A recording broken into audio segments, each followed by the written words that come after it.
గత 9.5 సంవత్సరాలలో బీఆర్ఎస్ ప్రభుత్వం చేసిన రాజకాలపై ఉమ్మడి పాలమూరు ప్రజలు విసిగిపోయారంటూ ముఖ్యమంత్రి స్థాయి నుండి కార్యకర్త స్థాయి వరకు అవినీతి అక్రమాల బీఆర్ఎస్ ప్రభుత్వం చేసిన అభివృద్ధి అంటూ దేవరకద్ర కాంగ్రెస్ అభ్యర్థి డీసీసీ అధ్యక్షులు జీఎంఆర్ ఆగ్రహం వ్యక్తం చేశారు.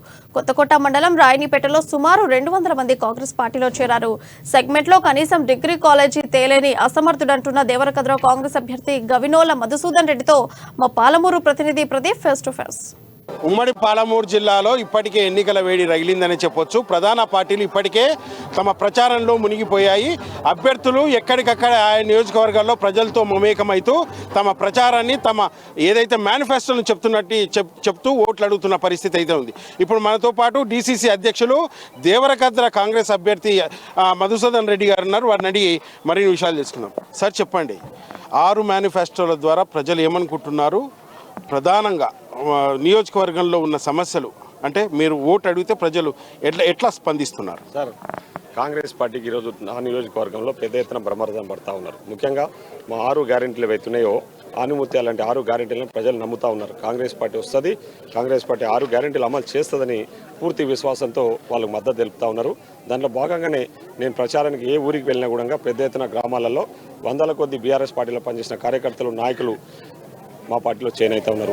సో ఈరోజు ఎక్కడ చూసినా కూడా తెలంగాణ యావత్తు ప్రజలందరూ కూడా వాళ్ళు చేసిన అరాచకాల క్రమాలను తట్టుకోలేక వాళ్ళు చేసిన అవినీతి పైనుంచి కింది వరకు మనం చూస్తూ ఉన్నాం. ముఖ్యమంత్రి స్థాయి నుంచి కింద ఎమ్మెల్యే స్థాయి వరకు ఎవ్వరు కూడా ఏడ దొరికితే దోచుకోవాలి, దాచుకోవడమే పనిగా పెట్టుకొని ఈరోజు దోపిడీకి పాల్పడ్డ వాళ్ళను సమయం ఆసన్నమైంది వాళ్ళని ఇంటికి పంపడానికి అని చెప్పేసి సందర్భంగా తెలియజేస్తాం. ఒకవైపు 6 గ్యారెంటీల ద్వారా కాంగ్రెస్ పార్టీ ప్రజల విశ్వాసాన్ని పొందాలని చూస్తుంది. మరోవైపు బీఆర్ఎస్ పార్టీ మేము మేనిఫెస్టోలో పెట్టాం, 6 గ్యారెంటీలు అవి వచ్చేవి కావు, పోయేవి కావు అంటున్నారు. దీని మీద మీరేమంటారు? సార్, టీఆర్ఎస్ నమ్మే పరిస్థితులు లేదు. వాడు 9 సంవత్సరాల నుండి చేసింది ఏముంది? ఇంకా మళ్ళీ ప్రజలే అంటున్నారు, నేను అనడం కాదు. ఇప్పుడు 2 సార్లు అవకాశం ఇచ్చారు. మీకు ఇచ్చిన హామీలు ఏవి నెరవేర్చారు? మీరు 7 మీ డబుల్ బెడ్రూమ్ ఇళ్ళు, 7 మీ 3 ఎకరాల భూమి, 7 మీ పెన్షన్స్, 7 మీ రేషన్ కార్డులు, ఇవన్నీ అడుగుతూ ఉన్నారు. ఈరోజు ఒక అమ్మాయి ముసలోళ్లకు విడో పెన్షన్స్ లేవు. విడో పెన్షన్స్ భర్త చనిపోతే భార్యకు గతంలో కాంగ్రెస్ పార్టీ అధికారంలో ఉన్నప్పుడు సర్పంచ్ తీర్మానం పంపిస్తే వితిన్ 1 వీక్లో విడో పెన్షన్స్ ఇచ్చేది. ఈరోజు విడో పెన్షన్స్ లేవు. ఎంప్లాయ్మెంట్ ఏడుంది? మీ తెలంగాణ ఏర్పడితే పిల్లలందరూ కూడా భవిష్యత్తు మీద పెద్ద ఎత్తున ఆశలు పెట్టుకున్నారు. మాకు ఉద్యోగాలు వస్తాయి, మా బతుకులు బాగుపడతాయని. ఏడున్నాయి మీ ఉద్యోగాలు? ఏడున్నాయి? నోటిఫికేషన్ లేవు. వేసిన నోటిఫికేషన్లలో కూడా పెద్ద ఎత్తున అవినీతి అక్రమాలు. ఆ వేసిన నోటిఫికేషన్లు క్యాన్సిల్ అవుతున్నాయి. కొందరు అమాయకపు విద్యార్థులు ఆత్మహత్యలకు పాల్పడుతూ ఉన్నారు. ఇన్ని చూసినాక ప్రజలు మీకు ఓటేసే పరిస్థితి ఎక్కడిది? మీరు ఇన్ని రోజులు చేయండి, మళ్ళీ ఇప్పుడు వచ్చి చేస్తామంటే నమ్మే పరిస్థితుల్లో లేరు. ఆల్రెడీ డిసైడ్ అయిపోయారు ప్రజలు మిమ్మల్ని బంద్ చేయనీకే.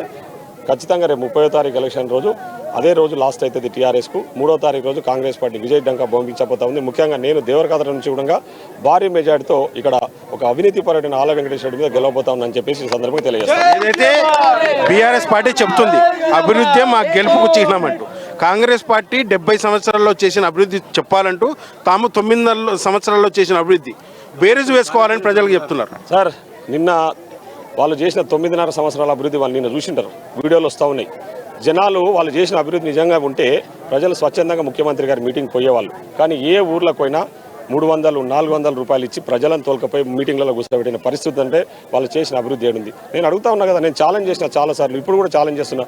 ఒక డీసీసీ అధ్యక్షునిగా కూడా జిల్లాలో ఉన్న మంత్రులు కానీ నాయకులకు, మిగతా ఎమ్మెల్యేలకు నేను ఛాలెంజ్ చేసిన, రంటారాబాయ్ మీరు ఏం అభివృద్ధి చేశారు చర్చించుకుందామని చెప్పేసి. మేము కాదు, ప్రజలు డిసైడ్ అయి ఉన్నారు.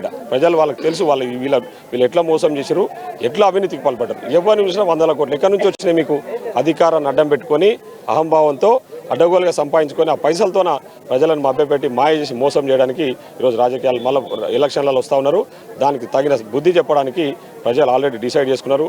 వాళ్ళ అభివృద్ధి లేదు, వాళ్ళు ఇచ్చిన హామీలన్నీ కూడా ఎక్కడ వేసినా గొంగడు అక్కడే ఉన్నాయి. కాబట్టి మీకు టీఆర్ఎస్కి ఓటు వేయడానికి ఎవడు దొరకడు.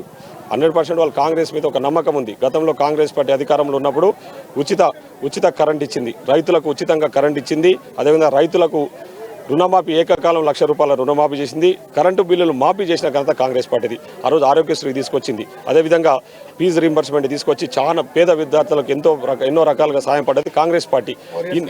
4 ఇయర్స్కి వెళ్ళి ఇప్పుడు ఆరోగ్యశ్రీ లేదు. గతంలో మన కరోనా వచ్చినప్పుడు చాలా మంది అమాయకులు ఫీజు రీంబర్స్మెంట్ లేదు. ఏడుంది? మీరు కేజీ టు పీజీ ఉచిత విద్య అన్నారు. ఏడున్నాయి? మీ విద్య ఏడుంది? మీ ఉద్యోగాలు ఏడున్నాయి? ఇన్ని చూసినాక మీరు ఇన్ని పెన్షన్ లేదు. ఎక్కడ పెన్షన్లు ఇస్తామంటున్నారు. పెన్షన్ 57 ఇయర్స్ దాటిన వాళ్ళందరికీ పెన్షన్ ఇస్తామన్నారు. ఏడున్నాయి? విడో పెన్షన్స్ లేవు. ఇవన్నీ ఉన్నాయి. రుణమాఫీ చేస్తామని చెప్పి 2018లో చెప్తే మొన్న ఏదో చేస్తే అవి వాళ్ళు ఇచ్చిన దాన్ని మిత్తులకే సరిపోతున్నాయి. అసలు అట్లే ఉంది. సో మేము చెప్తా ఉన్నాం 10% కూడా రాలేదు. మేము చెప్తా ఉన్నాం ఖచ్చితంగా కాంగ్రెస్ వస్తుంది. 2 లక్షల రుణమాఫీ చేస్తుంది. కరెంటు కూడా నాణ్యమైన 24 గంటల కరెంటు కాంగ్రెస్ ఇస్తుంది అని చెప్పేసి వాళ్ళ ప్రజలు కూడా మమ్మల్ని నమ్ముతున్నారు. ఖచ్చితంగా మేము చేసి తీరుతాం. ప్రధానంగా దేవరకద్ర నియోజకవర్గంలో రేపు చేయబోయే సమస్యలు ఏమున్నాయి? మీ దృష్టికి ఏమొస్తున్నాయి ఈ ప్రచారం? చాలా ఉంది. కాలేజీల పేరు మీద ఈరోజు కొత్తకోటల డిగ్రీ కాలేజ్ అన్నారు, ఉర్దూ మీడియం కాలేజ్ అన్నారు. అదేవిధంగా దేవరకద్రలో డిగ్రీ కాలేజ్ అని చెప్పి ఆ మధ్యన ఏదో శాంక్షన్ పేపర్ తీసుకొచ్చేసి అక్కడ ఉన్న వ్యక్తులు అంటే ఇక్కడ ఉన్న స్థానిక ఎమ్మెల్యేకి సంబంధించిన కొందరు అనుచరులు పాలాభిషేకాలు. వాళ్ళకి తెలుసు కదా, మీరు ఏం చేయకున్నా సరే ఇప్పుడు వర్షాలు పడి కాలువలు నిండితే కూడా పైంట్లు తడుపుకొని పూలాభిషేకాలు చేసుకుంటారు. ఇప్పుడు దేవరకద్ర కాలేజీ ఈరోజు డిగ్రీ కాలేజ్ తీసుకొచ్చినామని చెప్పారు. ఆ డిగ్రీ కాలేజ్ శంషాబాద్కి ఎందుకు పోయింది? నీ అసమర్థత. ఆల వెంకటేశ్వర రెడ్డి నీ అసమర్థత వల్ల వచ్చిన డిగ్రీ కాలేజీ కూడా ఈరోజు శంషాబాద్కి పోయింది.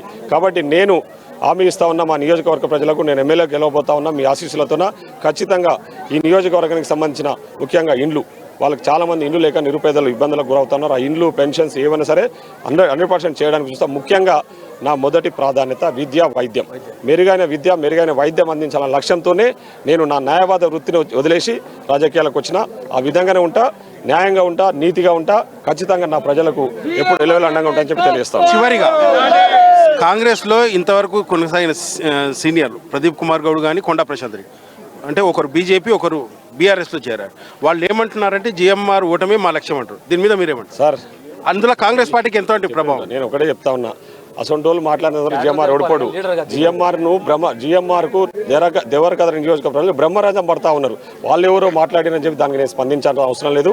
వాళ్ళు నా ఓటమి కోసం పనిచేస్తున్నారంటే చాలా సంతోషం, మంచిదే కదా. ఎందుకంటే నేను పనిచేసేటోని కదా, నేను పనిచేసేటోని వాళ్ళకి నచ్చట్లేదు అంటుంది.